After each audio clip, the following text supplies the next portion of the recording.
மக்களே பாருங்கள், நம்ம இப்போ தான் உளுந்தும் பச்சை பயிரும் விதைச்சோம். ஆனால் அதில் ஃபுல்லாகவே உளுந்தில் வந்து ஓட்டை, அந்த இலைகளில் வந்து ஓட்டை வருது. பாருங்கள், நல்லா பாருங்கள். எல்லாமே எல்லா செடியும் இந்த ஒரு 50-60 சென்ட் இருக்கும். இதில் போட்டோம் ஃபுல்லாகவே ஓட்டை விழுந்துட்டு. அது என்ன பண்ணணும்னு எனக்கு தெரியாது. நான் புதுசாக விவசாயம் பண்ணுறேன். தெரிஞ்சவங்க கமெண்ட் பண்ணலாம். பூ வந்திருக்கு. ஆமாம், எள்ளில் கூட அந்தளவு ஓட்டை இல்லை. ஆனால் வந்து உளுந்துலையும் பச்சை பயிர்லேயும் ஓட்டை இருக்குது. ஃபுல்லாக எல்லா செடியும் ஓட்டை தான். ஃபுல்லாக ஏதோ ஒன்று கடிச்சிக்கிட்டே இருக்குது.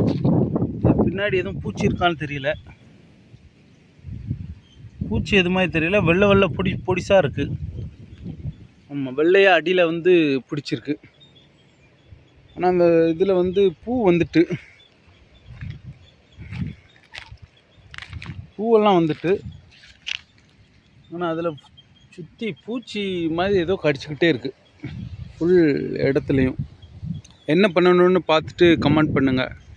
தெரிஞ்சவங்க அந்த உரம் என்ன போடணும் அப்படிங்கிறத தெரியப்படுத்தணுன்னா நான் வந்து அதை யூஸ் பண்ணி இந்த பயிர்களை அடித்தா காத்துக்கிடலாம்.